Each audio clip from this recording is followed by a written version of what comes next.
అయితే ఈరోజు అసెంబ్లీ సమావేశాలలో మనకి ఎస్సీ వర్గీకరణ బిల్లుపై 40,000 కోట్లు బడ్జెట్ కేటాయించినారని కూడా అంటున్నారు మరి. ఎస్ అది కూడా సంతోషమే. ఎందుకంటే గత ప్రభుత్వం 30,000 కోట్లు చేస్తే ఈ ప్రభుత్వం ఒక 10,000 కోట్లు ఎక్కువ చేసింది. సో కాబట్టి అది అంటే కేటాయింపులు ఒకటే కాకుండా దాన్ని అమలు కూడా చేయాలి. గత ప్రభుత్వం అయితే డైవర్ట్ చేసింది నిధులన్నీ. డైవర్ట్ చేసేసి అటు ఇటు ఆ చెరువుకు కాలువలకు రోడ్లకు వాటికి వీటికి మూసీ కాలువ ప్రక్షాళనకి వాటికి వీటికి పెట్టింది. సో ఈ ప్రభుత్వం అంటే చేయకుండా వీళ్ళే చట్టం తెచ్చారు, సప్లై చట్టం తెచ్చిందే ఈ ప్రభుత్వం కాబట్టి గతంలో కాంగ్రెస్లో. కాబట్టి ఈ చట్ట ప్రకారంగా ఆ 40,000 కోట్లు కరెక్ట్గా కార్పొరేషన్ ఒకటి, ఉపకులాల కార్పొరేషన్ ఒకటి, అలాగే మాదిగ కార్పొరేషన్ ఒకటి, మాల కార్పొరేషన్ ఒకటి ఏర్పాటు చేసేసి బడ్జెట్ వాళ్ళకి వాళ్ళ జనాభా ప్రకారంగా ఆ 40,000 కోట్లు కూడా పంచగలుగుతాయి. ఎందుకంటే ఆయా వర్గాలు బాగుపడడానికి బాగుంటాయి. సో కాబట్టి ఆ రకంగా ఇంప్లిమెంట్ చేసే విధంగా వాళ్ళ విద్య కావచ్చు, వాళ్ళకు హెల్త్ విషయం కావచ్చు, వాళ్ళ రోడ్ల విషయం కావచ్చు, అట్లాగే వాళ్ళ ఉపాధి విషయం కావచ్చు, వాళ్ళ స్కిల్ ట్రైనింగ్ కావచ్చు, ఇట్లా అనేక అంశాలు ఆ బడ్జెట్తో ముడిపడి ఉంటాయి కాబట్టి సో ప్రాపర్గా వాళ్ళకి అది ప్రాపర్గా వాళ్ళకే ఖర్చు అయ్యే విధంగా డైవర్ట్ ఎక్కడ చేయకుండా ప్రాపర్గా ఖర్చు చేస్తే 40,000 కోట్లు కనుక ఖర్చు చేయగలిగితే ఖచ్చితంగా దళితుల క్షేమం సంక్షేమం అయితే ఖచ్చితంగా జరుగుతుంది.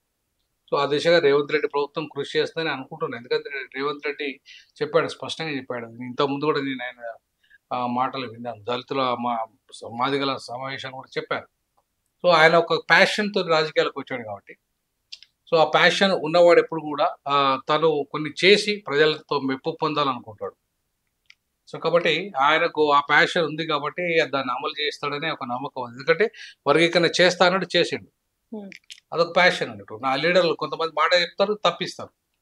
దళితం కేంద్రం చేస్తానన్నాడు కేసీఆర్, చేసిండా? చేయలే. సో దళితులకు 3 ఎకరాలు ఇస్తానని ఇయ్యలే. అట్లా కాకుండా నేను ఏదైతే అమలు చేస్తాయో నేను చేసేటే చెప్తా, చేసి తీరుతా అంటాడు ఈయన. ఎవరు? రేవంత్ రెడ్డి. తేడా ఈయనకు తేడా అదే. సో కాబట్టి ఏదైతే అమలు అవుతుందో అదే చేస్తాడు ఈయన. అంటే ఈయన పరిధిలో ఉన్నదే మాట్లాడతాడు. కాబట్టి రేవంత్ రెడ్డి చేస్తాడు, అది సంతోషం. 40,000 కోట్ల రూపాయలు కూడా దళితుల సంక్షేమం కేటాయించడానికి కూడా నేను స్వాగతిస్తాను. ఎస్సీ వర్గీకరణను వెనక్కి తీసుకోవాలని కొంతమంది మాలలు అంటున్నారు. మరి అది అయ్యే పని కాదమ్మా. దురాశ పరులు అంటారు అనే మాట అది.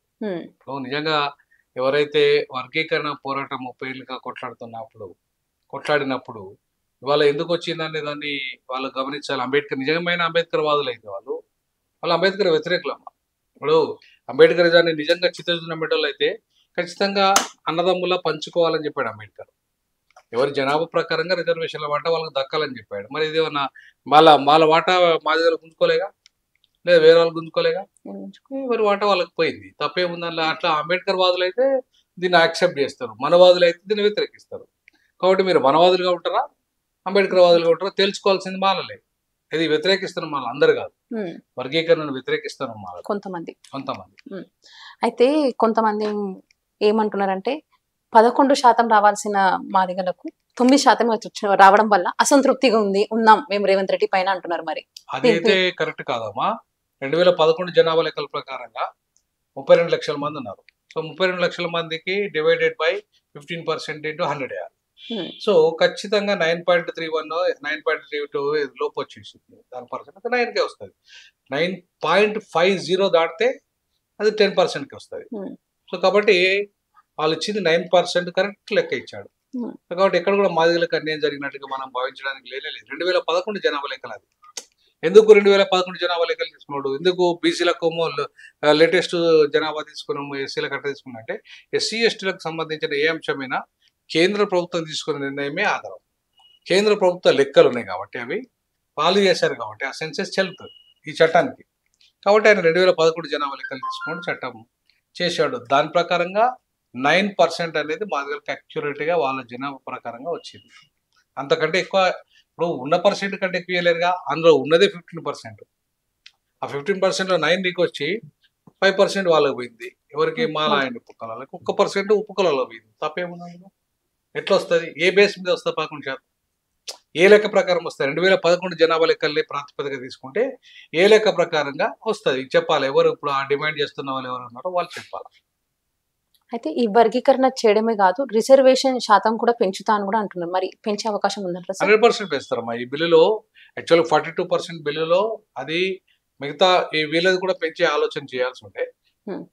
కాకపోతే ఈ పెంపకాలని అదొక సపరేట్ చేద్దామనే ఉద్దేశంతో ఆ బిల్లును రేపు నెక్స్ట్ వచ్చే సెషన్స్లో ఖచ్చితంగా జనాభా 18% అన్నారు కాబట్టి 18% పెంచుతారు. ఇప్పుడు అదే బేస్లో దాదాపుగా 40,000 ఎట్లా వచ్చిందంటే 18% అనే లెక్కతోనే ఇవాళ బడ్జెట్ ఇచ్చారు వాళ్ళు. అర్థమైందా? అంతే. బడ్జెట్ కేటాయింపు 18% లెక్క చొప్పున వచ్చింది అది. Hmm. సో కాబట్టి 18% అనేది రిజర్వేషన్లో కూడా పెంచుతారు రేపు. సో ఆ పెంచడానికి దానికి ఒక చట్టం చేయాలి. ఆ చట్టం మళ్ళీ కేంద్రం ఆమోదించాలి. కాబట్టి వీళ్ళు చట్టం చేసిన దాన్ని మళ్ళీ ఎట్లయితే 42% వాటా బీసీల కోసం చేసిన దాన్ని కేంద్రం ఆమోదించాలో దీన్ని కూడా ఆమోదించాలి. కాబట్టి కేవలం రాష్ట్ర పరిధిలో పెంచే అంశం లేదు. ఉన్నదాన్ని పంచుకునే అంశం రాష్ట్ర పరిధిలో ఉంటుంది కానీ వీళ్ళకు పెంచే అధికారం లేదు ఎవరికి, రాష్ట్రానికి. సో ఎప్పుడు రిజర్వేషన్లు పెంచాలంటే ఖచ్చితంగా పార్లమెంటే చేయాలి. సో కాబట్టి రేపు మళ్ళీ పార్లమెంటే నిర్ణయం తీసుకోవాలి. అయితే ఇక్కడ నేను ఇంకోటి కూడా రిక్వెస్ట్ చేయాల్సుకున్నాను మందకృష్ణ గారిని. రాష్ట్ర పరిధిలో ఉద్యోగాలు వచ్చేసినా అయిపోయింది, చట్టం వచ్చింది అయిపోయింది. మరి కేంద్ర ప్రభుత్వ ఉద్యోగాలు ఏం కావాలి? బీజేపీకి సపోర్ట్ చేసినావు నువ్వు, ఓట్లు వేయించినావు. మరి ఇవాళ బీజేపీ కేంద్రంలో చట్టం దిమ్మని ఎందుకు అడుగుతలేవు? ఇక్కడ కొట్లాడిన వాడివి ఇక్కడ అయిపోయింది. నువ్వు కొట్లాడాల్సిన అవసరం లేదు. ఇక్కడ నువ్వు కొట్లాడితే అమరావతిలో కొట్లాడుకో, అక్కడ ఇంకా చట్టం రాలేదు కాబట్టి. అస్సలు కొట్లాడించింది ఇక్కడ మోడీ ముందు. మరి నువ్వు మోడీ ముందు కొట్లాడకుండా ఇలా చేసిన వాడిని బదనాం చేయడం ఎందుకు? చెయ్యని మోడీ కదా చేయాల్సిన బదనాము. ఇవాళ కేంద్ర ప్రభుత్వ యూపీఎస్సీలో లేవు, కేంద్ర ప్రభుత్వ ఉద్యోగాలలో వాటా లేదు, వర్గీకరణ జరగాల్సింది అక్కడ కదా. సో కాబట్టి మందకృష్ణ గారికి ఏమాత్రం చిత్తశుద్ధి ఉన్నా, మాదిగల పట్ల ప్రేమ ఉన్నా, ఆయన మళ్ళీ పోరాటం చేయాల్సింది ఢిల్లీ మీద, బీజేపీ మీద. అక్కడ పార్లమెంట్లో చట్టం వస్తే ఖచ్చితంగా అది చాలా మేలు జరుగుతుంది. దీనికంటే 100 రెట్ల మేలు ఎక్కువ జరుగుతుంది. ఎందుకంటే దేశం మొత్తానికి వర్తిస్తుంది. ఒక్క రాష్ట్రానికే కాదు, దేశం మొత్తానికి వర్తిస్తుంది. కాబట్టి అప్పుడు ఉద్యోగాల శాతం పెరుగుతుంది, ఆ విద్యా రంగంలో శాతం పెరుగుతుంది. అన్ని కేంద్ర ప్రభుత్వంలో ఉన్న విద్యా అవకాశాలు ప్లస్ ఉద్యోగ అవకాశాలు రెండూ వస్తాయి. కాబట్టి చాలా పెద్ద ఎత్తున బెనిఫిట్ అవుతుంది దళితులకు, అందులో మాదిగలకి. కాబట్టి ఆ రకంగా మందకృష్ణ గారు ఇప్పుడు చేయాల్సిన పోరాటం ఢిల్లీ మీద. ఆ ఢిల్లీ పోరాటాన్ని ఆయన ఆపకుండా చేసి అక్కడ కూడా ఇక్కడ సాధించిన ఘనత ఒక రకంగా ఆయనదే. ఎందుకు 30 ఏళ్ళ పోరాటం ఆయన కొనసాగించండి కాబట్టి. అందరిది ఉన్నా కూడా పేరైతే ఆయనదే కదా, పోరాటం చేసిన పేరు. సో ఇక్కడ చేసినోడు ఒక రాష్ట్రానికి ఎట్లా పరిమితం అవుతాడు? జాతీయ నాయకుడు ఆయన. ఒక రాష్ట్ర అధ్యక్షునికి క్రెడిట్ ఇవ్వాలి మనం. ఆయన జాతీయ నాయకుడు అయినప్పుడు మరి ఢిల్లీ కూడా చేపియాలి కదా. సో కాబట్టి ఆయన ఢిల్లీలో పోరాటం చేసి అక్కడ కూడా విజయం సాధించాలని నేనైతే ఆశిస్తాను. అయితే ఇప్పుడు గ్రూప్ 1 రిజల్ట్స్ వచ్చాయి, గ్రూప్ 2 రిజల్ట్స్ కూడా వచ్చాయి. అందులో మాదిగలకు అన్యాయం జరిగిందని కూడా మందకృష్ణ మాదిగ గారు అంటున్నారు. మరి ఎంతవరకు? అయితే మందకృష్ణ మాదిగ గారు ఏదో ఏమంటారు, ఊర్లలో దొంగలు పడ్డం కారణాల కుక్కలు మూరుతాయి అంటారు కదా, ఆ టైపులో ఇప్పుడు నోటిఫికేషన్ వచ్చినప్పుడు ఈ అంశం అందులో లేదు. పోనీ ఆయన ఆర్డినెన్స్ చేస్తా అని చెప్పి అసెంబ్లీలో ఆయన హామీ ఇచ్చాడు. ఇచ్చినప్పుడు ఏం చేసి నువ్వు అదే హామీని పట్టుకొని ఇమీడియట్లీ ఆర్డినెన్స్ తెమ్మని చెప్పేసి కొట్లాడుంటే బాగుంటుంది. ఎందుకంటే అప్పటికి మెయిన్స్ ఎగ్జామ్స్ కాలే, గ్రూప్ 1 అప్పటికి గ్రూప్ 2 ఎగ్జామ్స్ కాలే, గ్రూప్ 3 ఎగ్జామ్స్ కాలే. సో అప్పుడు కనుక ఆర్డినెన్స్ వచ్చి ఉంటే, ఆర్డినెన్స్ లో మెన్షన్ చేసి ఉంటే, ఎందుకు మాకు గ్రూప్ 1, గ్రూప్ 2, గ్రూప్ 3లో కూడా వర్గీకరణ చట్టం అమలయ్యే విధంగా నువ్వు కనుక ఆర్డినెన్స్ తెచ్చి ఉంటే ఇవాళ అమలయ్యేది. దాని ప్రకారం రిజల్ట్ వచ్చేది కూడా, రిజల్ట్ కూడా దాని ప్రకారం ఇచ్చేటోళ్ళు. కానీ అప్పుడు కొట్లాడలేదు, అప్పుడు ఏం మాట్లాడలేదు. నువ్వు పోయి మాదిగ వ్యతిరేక అయిన కుమార్కు ఎవరైతే ఇప్పుడు వైస్ ఛాన్సలర్ ఇచ్చిన మేము మాదిగ కోటాలో ఇచ్చిన గొప్పగా చెప్పుకుంటాను కదా. ఏ ఒక్కరోజు మాదిగ ఉద్యమంలో ఉన్నాడు ఆ కుమార్ అంటే, ఆ ప్రొఫెసర్ కుమార్ మా ప్రొఫెసర్ ఆయన కూడా. నేను మొన్నటిదాకా 20 ఏళ్ళు అలానే చేసిన ఉస్మానియా యూనివర్సిటీలో. ఇప్పుడు ఇంకా 12 ఏళ్ళ ఉద్యోగాన్ని వదులుకొని వచ్చేసిన కదా నేను ఆయన కంటే ముందు ప్రిన్సిపల్ అయిన, ఆయన కంటే ముందు డీన్ అయిన. ఆయన మాదిగలలో నేను ముందు అయినా. సో నేను ఉద్యమంలో ఉన్నాను, మాదిగ ఉద్యమంలో ఉన్నా, తెలంగాణ ఉద్యోగాలు అత్యంత. ఆయన ఏ ఉద్యమంలో ఉన్నాడు? ఆయనకి ఇచ్చారు. ఆయన సొంత స్టూడెంట్, మాదిగ స్టూడెంట్తో చెప్పు దెబ్బలు తిన్నాడు ఆయన. అంటే మాదిగ వ్యతిరేకి, మాదిగ ఆయన ఎన్నడూ చెప్పుకోలేదు ఆయన. నేను ఎస్సీ సెల్ డైరెక్టర్గా ఉన్నప్పుడు ఆయన ఈసీ మెంబర్ ప్రిన్సిపల్ కోట అయినందుకు సన్మానం చేస్తాడే. నేను రాను, నేను మాదిగని కాదు, నేను నేను నేను ఓసీ టైప్లా, నేను ఓసీని, నాకు ప్రతిమ మీద ఇచ్చారు, నేను మాదేకోటలో ఇచ్చారు ఆ ప్రిన్సిపల్, మాదేకోటలో ఈసీ మెంబర్ అయిందా అని అన్నాడు ఆయన. మరి ఇలా మాదేకోటలు ఇచ్చిందని చెప్పేమో నేను బీసీని చేసిన అని చెప్పి స్వయంగా అసెంబ్లీలో మాట్లాడిన ముఖ్యమంత్రి ఇంతకుముందు కూడా మాట్లాడినాం, దళితుల మీటింగ్లలో కూడా మాట్లాడాను. మరి మాదేకోటలు వచ్చిందా ఆయన ప్రతిభ ఓపెన్ కోటాలు వచ్చిందా? ఆయనకి ఏ అవకాశం వచ్చినా మాదేకోటలో వచ్చింది కదా. మరి అట్లా వంటి మాదిగ వ్యతిరేకి మాదిగ గురించి ఎన్నడూ చెప్పుకోనని దానికి మందకృష్ణ గారు ఆ రోజు పోయి ఆయన గురించి అడిగండి. కానీ ఇవాళ మందకృష్ణ గారు అదే ఆర్డినెన్స్ గురించి ఎందుకు కొట్లాడి, అదే కొట్లాడి ఉంటే ఆయన సీరియస్గా ఇదే లక్ష తప్పులు నువ్వు ఆర్డినెన్స్ సస్తావా అని చెప్పి లక్ష తప్పులు మోగిస్తానే మీద అని చెప్పేసి కొట్లాడితే ఆయన తెచ్చేటోడు. తెస్తే ఇవాళ అమలయ్యేది. కానీ అప్పుడు సైలెంట్గా ఉన్నావు. అప్పుడు పోయి పైరల్ చేసుకుని vice chancellor post arts college principal కాసింకి చేయించుకున్నావు. ఏమి సో ఆ పదవుల కోసం పోయినవారు తప్ప ఆర్డినెన్స్ కోసం పోలేదు, ముఖ్యమంత్రిని కలవలేదు. మరి ఆర్డినెన్స్ కోసం కొట్లాడి ఉంటే ఇవాళ ఆర్డినెన్స్ వచ్చితే గ్రూప్ 1 గ్రూప్ 2 అన్నిట్లలో కూడా అమలయ్యేది. ఆర్డినెన్స్ రాకపోతే ఎవరు ఏం చేస్తారు?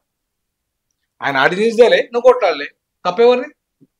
ఆయనది తప్పే, నీది తప్పే. ఆయన ఏమంటాడు, లేదు నేను జడ్జిమెంట్ దాన్ని మొత్తం అధ్యయనం చేయకుండా మాట్లాడినా, దాంతో అధ్యయనం చేయించిన ఎక్స్పర్ట్స్ చేయించిన అన్నాడు. అసలు 2011 జనాభా లెక్కలకు అధ్యయనంతో ఏం పని? నువ్వు ఇచ్చింది ఎప్పుడు జనాభా లెక్కల ప్రకారం 2011 జనాభా లెక్కలు. నువ్వు లేటెస్ట్గా అధ్యయనం చేయాల్సిన అవసరం ఏంది? నీ దగ్గర ఆల్రెడీ రెడీమేడ్ ఉంటుంది ఇన్ఫర్మేషన్. ఏది ఎవరున్నారు, మాదిగల ఆఫీసర్లు ఎంత, మాల ఆఫీసర్లు ఎంత అనేది నీకు ఆల్రెడీ 24 గంటల్లో వస్తాయి ఇన్ఫర్మేషన్, 24 అవర్స్లో. దానికి నువ్వు షమీ అఖ్తర్ కమిషన్ వేసుడేంది, దానికి అధ్యయనం చేసుడేంది? దానికి అవసరం ఏం లేదు. నన్ను అడిగితే అంటే ఊరికే ఒక ప్రొసీజర్ ఆఫ్ లా ఫాలో కావడానికి వేసాడు తప్ప అది దాంతో అవసరమే లేదు. ఇవాళ ఆయన కూడా అదే, చంద్రబాబు కూడా అదే కథ చేస్తున్నాడు. 11 జనాభా లెక్కల ప్రకారం ఇచ్చేటోళ్ళకి కమిషన్లతో పని ఏందండి నాకు అర్థం కాదు. చట్టం కూర్చొని నువ్వు 11 జనాభాలో ఎవరెవరు ఎంత ఉందో చేసుకుని చట్టం తెచ్చుడే కదా. కాబట్టి ఇవాళ ఏ కాలయాపన చేశారు ఆయన ముఖ్యమంత్రి గారు బాధ్యత వహించాలి ఫస్ట్. రెండో బాధ్యత మందకృష్ణ గారు వహించాలి. ఆర్డినెన్స్ కోసం కొట్లాడకుండా ఇవాళ ఎవరిని ఇవాళ డైవర్ట్ చేస్తున్నావు పొరగాలను అనవసరంగా. అది అయ్యేది కాదు, పోయేది కాదు. వాళ్ళు ఎన్ని రోజులు దీక్షలు చేసినా అయ్యేది కాదు. ఆల్రెడీ రిజల్ట్ వచ్చేసింది. మళ్ళీ రిజల్ట్ మొత్తం కొత్తగా రిజల్ట్ ఇస్తాడు. మళ్ళీ ఇప్పటికే 10 ఏళ్ళు ఆగమైపోయారు వాళ్ళు, 10-15 ఏళ్ళు అప్పటికే లేవు. ఉమ్మడి ఆంధ్రప్రదేశ్లో లేవు, పోస్టులకు ఫిలప్ కాలేదు. తెలంగాణ 10 ఏళ్ళు కాలేదు. మరి ఇప్పటికి కూడా మళ్ళీ కోర్టులలో పోయి మళ్ళా దందనాయి, మళ్ళా గందరగోళం కావాలా? ఏదో ఇప్పుడు మాదిగలకు ఒకవేళ నిజంగానే తగ్గితే, ఒకవేళ గ్రూప్ 1లో నీ వాటా షేర్ తగ్గితే, గ్రూప్ 2లో నీ షేర్ తగ్గితే, గ్రూప్ 3లో నీ షేర్ తగ్గితే ఏంటి స్పెషల్ డ్రైవ్ ఏపీ, స్పెషల్ మాదిగల కోసం డ్రైవింగ్ ఒకటి ఏపీ. రేపు మిగిలిపోయిన పోస్టులు ఉంటాయి కదా, ఇప్పుడు వేకెన్సీ పోస్టులు వస్తాయి కదా, వచ్చినప్పుడు అదే మాదిగలకు అనేది జరిగిందా, స్పెషల్ డ్రైవ్ ఫర్ మాదిగాస్ అని చెప్పేసి పెట్టు. ఎవరు అని వద్దంటారా? నీ రాష్ట్ర ప్రభుత్వం నీ ఇష్టం. స్పెషల్ డ్రైవ్ పెట్టేసి బ్యాక్లాగ్లో వీళ్ళకి పాప అన్యాయం జరిగింది కాబట్టి వీళ్ళకి ప్రత్యేకంగా రిక్రూట్మెంట్ చేస్తున్నారని చెప్పి 100 పోస్టులు 50 పోస్టులు మాదిగలకి ఇచ్చే. ఒకవేళ అయినాక ఏది రిజల్ట్ వచ్చినాక మాదిగలకు అన్యాయం జరిగితే ఆయన లెక్కల ప్రకారంగా జరిగితే నేను అనేది అట్టగా అది చేయడు. ఇక్కడనేమో ఆర్డినెన్స్ కావాలని కొట్టాడు, దప్పులు మాత్రం కొట్టిండు, బీజేపీ కోసం దప్పులు కొట్టిండు. అప్పుడు ఆ దప్పులు కాస్త ఈయన చట్టంతోనే సైలెంట్ అయిపోయింది. ఇవాళ నువ్వు ఇదే డప్పులని ఢిల్లీలో కొట్టమంటున్నాను, ఇదే డప్పులు మోడీ మీద కొట్టు. దేశంలో చట్టం వస్తుంది కదా, మేలు జరుగుతుంది కదా, మరి ఎందుకు చేయట్లే ఆ పని? చేయాలి. కృష్ణ మాదిగ గారికి మాదిగ జాతి పట్ల ప్రేమ ఉన్నా, చిత్తశుద్ధి ఉన్నా ఆయన మోగించాల్సిన డప్పు ఢిల్లీలో. అయితే కాంగ్రెస్ వాళ్ళు మాలలకి, బీజేపీ వాళ్ళు మాదిగలకి సపోర్ట్ ఇస్తారని బయట వార్తలు వినిపిస్తున్నాయి. అది వాస్తవం అంటారా? ఖచ్చితంగా వాస్తవమే. దాంట్లో తప్పేముందమ్మా? ఇప్పుడు మాదిగలకు చంద్రబాబు నాయుడు సపోర్ట్ తెలుగుదేశం ఉన్నప్పుడు, ఇప్పుడు తెలుగుదేశం ఆంధ్ర పార్టీ అయిపోయింది, అవునా? సో కాబట్టి ఇవాళ తెలంగాణలో తీసుకుంటే ఇవాళ తెలుగుదేశం పార్టీ లేదు, ఉన్నదాల బీజేపీ ఉన్నది, కాంగ్రెస్ ఉన్నది, బీఆర్ఎస్ ఉంది. ఇవాళ బీఆర్ఎస్ అటెండ్ కాకుండా ఉన్న పార్టీ. ఇవాళ కాంగ్రెస్ మాలల పక్షపాతిగా ఉన్నది. ఖర్గే నుండి మొదలుకుంటే ఉన్నత పదవులంతా కూడా మాలలకు వచ్చినాయి. ఇక రావాల్సింది ఎవరికి? మాదిగలకి. బీఆర్ఎస్లో గతంలో అయితే బాగానే వచ్చినాయి పదవులు మొత్తానికి చూసుకుంటే. కాకపోతే డిప్యూటీ సీఎం తీసేయడము, తర్వాత మాదిగలకు మళ్ళీ మంత్రి పదవుల స్థానంలో ఇవ్వకపోవడం అనేది బీఆర్ఎస్ చేసిన తప్పే. కానీ బీఆర్ఎస్ ఎమ్మెల్యేలు మాత్రం, ఎంపీలు మాత్రం బాగానే ఇచ్చారు బీఆర్ఎస్లో. 10 మంది ఎమ్మెల్యేలు ఇచ్చారు, 2 ఎంపీలు ఇచ్చారు బీఆర్ఎస్. ఇవాళ ఇప్పుడు కాంగ్రెస్ లో మాత్రం 2 ఎంపీలు కోల్పోయింది మాదిగలు, 4 ఎమ్మెల్యేలు కోల్పోయింది మాదిగలు. వాళ్ళ జనాభా ప్రకారంగా వాళ్ళు 10 నుండి 12 మంది ఉండాలి, కానీ ఎంతమంది ఉన్నారు? 6 ఉన్నారు. సో కాబట్టి 4 నుండి దాదాపు 6 ఎమ్మెల్యేలు కోల్పోయినరు, 2 ఎంపీలు కోల్పోయినరు. సో సరే వర్గీకరణ అయితే కాంగ్రెస్ ఇచ్చింది, ఇవి ఇవ్వకపోయినా పర్లేదు, 2 ఎంపీలు లేకపోయినా లేదా ఎమ్మెల్యే లేకపోయినా పర్లేదు, కానీ ఇప్పుడు మాదిగలకు న్యాయం జరిగే చట్టం మీద వచ్చింది కదా. సో కాబట్టి ఇప్పుడు వచ్చే పదవులలో రాజ్యసభ కానీ లేకపోతే ఇంకా ఏమైనా కానీ, మొన్న కూడా మాలకే ఇచ్చారుగా. మళ్ళీ మాదిగలకు అన్యాయం జరిగింది వాస్తవమే, అవునా కదా. సో ఇప్పుడు ఎమ్మెల్సీ మాలకి ఇచ్చి మంత్రి మాదిగలకు ఇస్తారు అనుకుంటున్నా, మాలకి ఇవ్వకుండా, నా అంచనా ప్రకారం. ఎందుకంటే ఒక మాదిగ ఉపకులానికి ఒక మంత్రి పదవి ఉంది ఆల్రెడీ, ఎవరికి? దామర రాజనరసింహకి. ఇంకో మాదిగకి ఇస్తారు, ఇవ్వచ్చు. 2 ఇవ్వమని చెప్పి మాధవకృష్ణ గారు అడుగుతున్నారు, దాన్ని సపోర్ట్ చేస్తారు.